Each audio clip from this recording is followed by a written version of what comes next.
Hello जी मेरे प्यारे दोस्तों, आप सभी का स्वागत करता हूं अपने इस नए वीडियो में। मेरा नाम है मानवेंद्र कुमार और मैं रहता हूं यूरोप के एक बेहद ही खूबसूरत से शहर प्राग में। तो चलिए आज की इस वीडियो में हम बात करेंगे कि अगर आप एज ए इंडियन अगर आप चेक रिपब्लिक में या फिर होल यूरोप में आते हैं तो क्या क्या चीज़ें आपको बहुत ही सरप्राइजिंग एलिमेंट के तौर पे जो है वो आकर्षित कर सकती हैं, आपको सरप्राइज कर सकती हैं। एंड वीडियो को शुरुआत करने से पहले जो है वो मैं एक चीज़ बताना चाहता हूँ कि जो भी बच्चे न्यू एडमिशन लेना चाहते हैं चेक रिपब्लिक में, वो उनको अगर कोई कठिनाई का सामना करना पड़ रहा है, कोई चीज़ नहीं समझ में आ रही है, only for exclusively only for students, वो वीडियो के डिस्क्रिप्शन में एक गूगल फॉर्म दिया हुआ है, उसको भर सकते हैं। एंड जितना हो सकता है मैं उसमें हेल्प कर सकता हूँ। तो चलिए वीडियो को शुरुआत करते हैं। एंड इसमें से मोस्ट ऑफ द थिंग्स जो है वो किसी किसी वीडियो में कोई कोई पॉइंट के तौर पे मैंने बता रखा है, लेकिन बहुत सारे न्यू पॉइंट्स भी आपको देखने को मिलेंगे इसमें।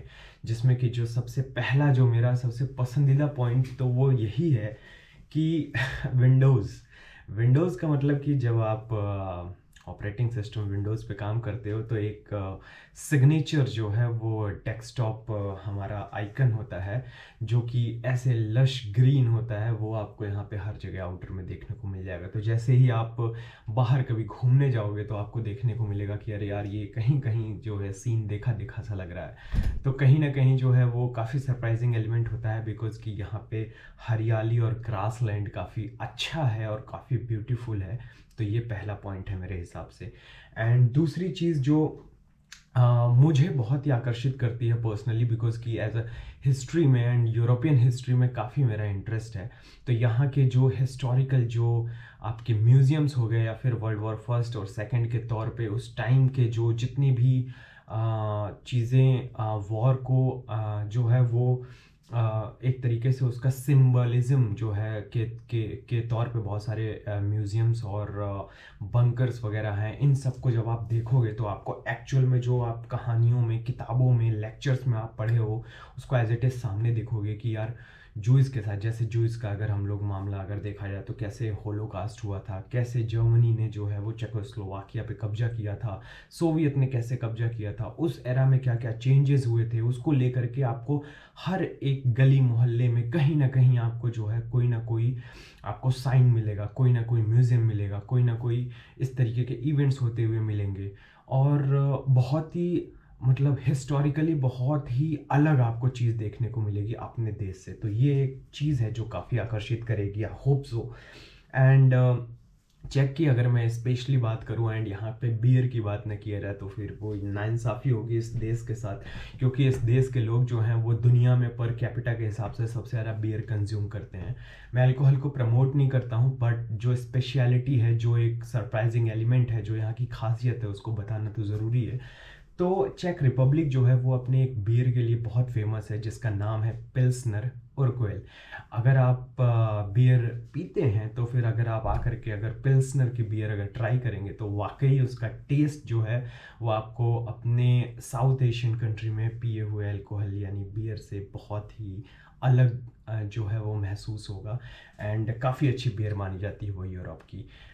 एंड इसके अलावा जो है वो क्यूजीन की अब बात कर लेते हैं, खाने पीने की। वैसे तो वेजिटेरियन और नॉन वेज दोनों में काफ़ी ऑप्शंस हैं। नॉन वेज में वैसे कुछ ज़्यादा ही ऑप्शंस हैं, लेकिन वेज में अगर मैं बात करूँ तो वेज में दो वेज डिशेस हैं, वो ट्रेडिशनली जो है वो चेक की डिशेस है, जिसमें पहली है ट्रेडलिंग एंड दूसरी है कोलाश। तो ये दोनों में वैसे कोलाश में जो है वो स्टफिंग एक तरीके से पैटी होती है, पैटी के अंदर जो है वो स्टफिंग होती है, आपकी फ्रूट्स की स्टफिंग हो सकती है, वेजिटेबल्स की स्टफिंग हो सकती है, या फिर नॉन वेज की भी हो सकती है। तो कई प्रकार के होते हैं कोलाश और ये बहुत टेस्टी होता है। मैंने खुद भी वेज वाला कोलाश और फ्रूट वाला कोलाश जो है वो मैंने ट्राई किया है। आप भी कहीं भी रेस्टोरेंट में जा कर के कोलाश ट्राई कर सकते हैं जब भी आप यहाँ पे आए। तो काफ़ी अच्छा डिश है ये। एंड इसके अलावा जो है वो ट्रेडलिंग एक तरीके से जो है एक व्लॉग भी मैंने बना रखा है कार्लस्टन कासल के ऊपर, जो कि मैं घूमने गया था। तो वहाँ पे बीच में हमने एक आइसक्रीम टाइप की एक चीज़ खरीदी थी, उसको ट्रेडलिंग कहते हैं। वो एक तरीके से जो है वो राउंड शेप का, कोन शेप का तो नहीं होता है, सिलेंड्रिकल शेप का होता है, जिसके अंदर स्मूदी या फिर आइसक्रीम कह सकते हैं वो भरी होती है। लेकिन ये जो है वो काफ़ी अलग होता है। मतलब हमारे जो टेस्ट बड है, इंडियन टेस्ट बड होता है जो हम आइसक्रीम खाते हैं, उससे काफ़ी अलग मुझे तो फील हुआ था। एंड आप भी अगर खाएंगे तो कहीं ना कहीं आपको लगेगा। एंड ये काफ़ी सरप्राइजिंग एलिमेंट है मेरे हिसाब से। एंड इसके अलावा जैसे मैंने आर्ट एंड कल्चर की बात कर दी, और दूसरी चीज़ अफोर्डेबल ट्रैवल। जहाँ तक मैंने ये भी पूरे यूरोप में अप्लाई होता है, पूरे शेंजन जोन में जितनी भी बड़ी बड़ी सिटीज़ है, जैसे पेरिस हो गया, आपका एम्स्टर्डम हो गया, इटालियन सिटीज़ हो गई, या फिर प्राग हो गया, कहीं भी वियना हो गया, कहीं भी अगर आप जाएंगे, जितने भी पब्लिक ट्रांसपोर्ट है वो पब्लिक ट्रांसपोर्ट आपको इतने अफोर्डेबल रेट में मिलेंगे कि आपको लगेगा ही नहीं कि आप यूरोप में आए हुए हो। जब तक आप प्राइवेट टैक्सी ना बुक कर लो, या फिर कोई भी प्राइवेट जो है वो ट्रांसपोर्टेशन का मीडियम ना ऑप्ट करो, तब तक पब्लिक ट्रांसपोर्ट में आपको जो है वो बहुत ही ज़्यादा अफोर्डेबल रेट मिलेगा। एंड दूसरी चीज़ सबसे इंपॉर्टेंट ये होता है कि most of the European countries में क्या है कि सिंगल टिकट का सिस्टम है। यानी कि अगर आप कोई भी टिकट परचेज करते हो तो आप उस शहर में जो है बस को भी यूज़ कर सकते हो, उसी टिकट पे ट्राम को भी यूज़ कर सकते हो, ट्रेन्स को भी यूज़ कर सकते हो। यानी पब्लिक ट्रांसपोर्ट के जितने भी मोड्स हैं उस शहर में, आप उस सिंगल टिकट से किसी में भी जा सकते हो।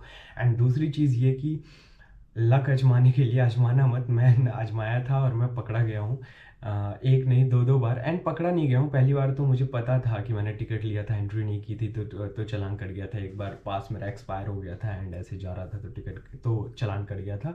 बात यह है कि अगर आप टिकट नहीं भी लेते हो तो कोई टिकट चेकर नहीं होता है। मतलब टिकट चेकर तो होते हैं, बट कोई आपको ट्रेन में या ट्राम में या फिर मेट्रो में चढ़ने से रोकने के लिए जो है कोई ऐसी फिजिकल बैरियर नहीं होता। जैसे दिल्ली मेट्रो की बात करूँ या इंडिया में कहीं भी मेट्रो है तो उसकी बात करें, तो आप एक टिकट का कॉइन खरीदते हो या टिकट परचेज करते हो, उसको टैप करते हो, गेट खुलता है, देन आप मेट्रो स्टेशन में एंटर करते हो। यहाँ ऐसा कुछ नहीं है, आप डायरेक्ट जा सकते हो। अगर चक्कर ने पकड़ लिया तो ठीक है, नहीं पकड़ा तो आप फ्री में ट्रैवल कर सकते हो। लेकिन ऑब्वियसली आपको जो है वो टिकट खरीद के करना चाहिए, बिकॉज की फ़ाइन काफ़ी ज़्यादा होता है। अप टू मेरे ख्याल से 60 यूरो तक, 50 to 60 यूरो तक जो है वो आपका फ़ाइन हो सकता है। एंड टिकट का जो मिनिमम रेट है वो 2 यूरो के करीब में होता है। तो 2 यूरो भी नहीं, प्राग में तो 1 यूरो के करीब में है। तो इसलिए जो है वो टिकट 1 पॉइंट समथिंग यूरो करीब में है, तो टिकट लेना सबसे अच्छी बात है। देन उसके बाद हम बात करते हैं कि बोहेमियन ग्लासवेयर या फिर क्रिस्टल्स की बात करते हैं। यहाँ पे आपको पता है कि यूरोप में जो है वाइन वगैरह काफ़ी कंज्यूम की जाती है।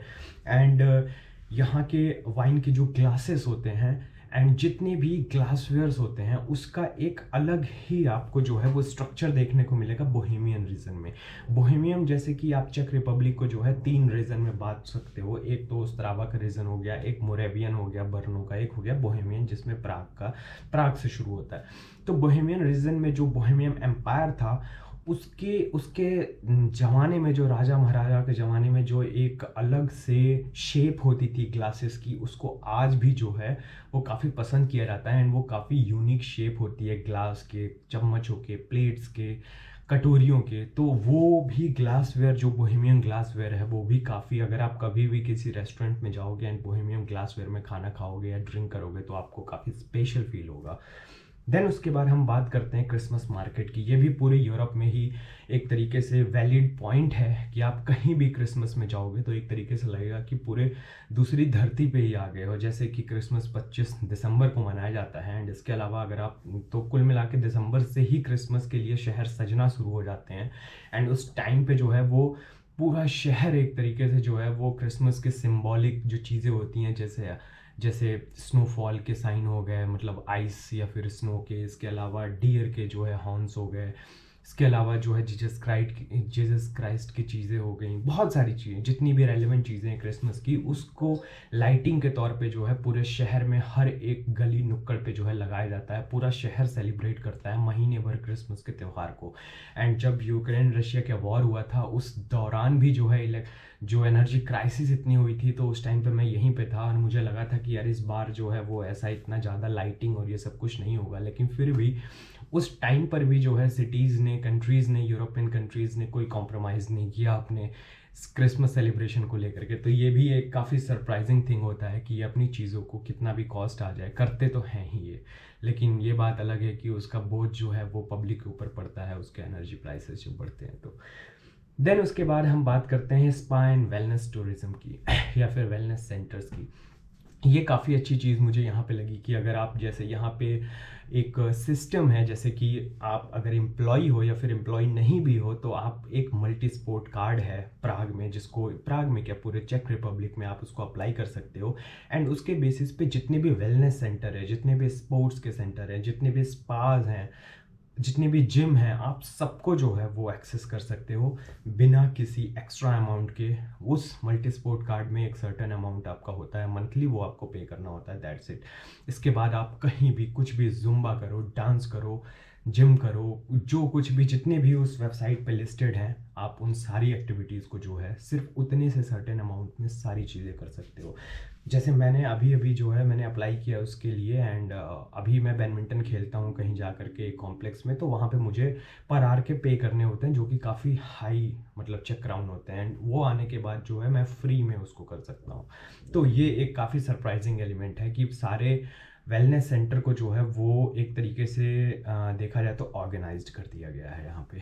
देन उसके बाद हम बात करते हैं यूनिक फेस्टिवल्स की। यूनिक फेस्टिवल्स यहाँ काफ़ी होते हैं, जैसे कि क्राफ्ट को लेकर के, या फिर लोकल फार्मर्स के जो प्रोडक्शंस होते हैं उनको लेकर के, या फिर जो है वो जितने भी ये वेजिटेबल्स वगैरह बेचते हैं ये सब हो गया, या फिर ब्रूअरीज अलग अलग जो यहाँ पे गांव के यहाँ लोग हैं या फिर अलग अलग लोकल लोग हैं, अपने अपने तरह की बियर्स या फिर वाइन वगैरह बनाते हैं, उसके फेस्टिवल।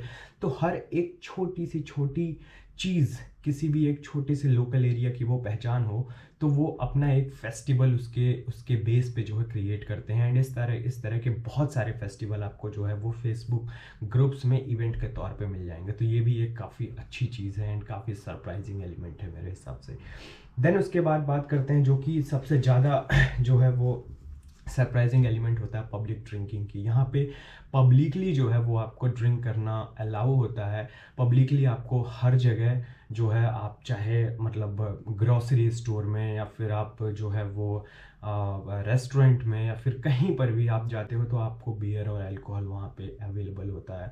तो ये इंडिया में इतना ज़्यादा नहीं है। इंडिया में हमारे यहाँ जो है वो कुछ कंसर्न जो है प्लेसेस होते हैं जहाँ पे आप अल्कोहल वगैरह ले सकते हो, लेकिन यहाँ पे ऐसा कुछ नहीं है। तो ये ऑब्वियसली ये बहुत बड़ा सरप्राइजिंग एलिमेंट होता है। देन उसके बाद हम बात करते हैं जे वॉकिंग रेगुलेशंस की, जैसे कि जेब्रा क्रॉसिंग को लेकर के, कि आप यहाँ पे सबसे बड़ी जो प्रायोरिटी होती है ऑन रोड ट्रैफिक के रिगार्डिंग अगर देखा जाए, तो सबसे बड़ी जिसको प्रायोरिटी मिलती है वो होता है एम्बुलेंस को एंड पुलिस के कार या जीप को। देन उसके बाद आते हैं पेडेस्ट्रियंस, यानी अगर आप रोड पे हो एंड आपको रोड क्रॉस करनी है तो गाड़ियाँ खुद ब खुद रुक जाएंगी एंड आपको जो है क्रॉस करने दिया जाएगा। तो ये काफ़ी सरप्राइजिंग एलिमेंट है। जैसे कि मैं जब एक बार ऐसे रोड पे खड़ा था पहली बार, तो मैं सोचा कि यार अब ताक में लगा था कि कहाँ पे गैप मिले और शटपट भाग के क्रॉस कर लूँ लेकिन जब मैं रोड के किनारे गया तो गाड़ियाँ खुद ब खुद रुक गई। तो ये पहली बार अगर आपको ना पता हो ये, तो ये काफ़ी सरप्राइजिंग एलिमेंट होता है। देन उसके बाद जो है वो आते हैं हम लास्ट के 2 पॉइंट पे। जो पहला है रिलीजियस एटिकेट। यहाँ पे मैंने देखा है कि चेक रिपब्लिक एक एथीस्ट कंट्री है, इसके अलावा जो है ये बहुत ही जो है वो फर्म डिटरमाइंड सेक्युलर कंट्री है, बिकॉज कि ये खुद जो है गॉड के ऊपर ज़्यादातर आबादी जो है विश्वास नहीं करती है, वो कर्म के ऊपर ही जो है वो फोकस करती है।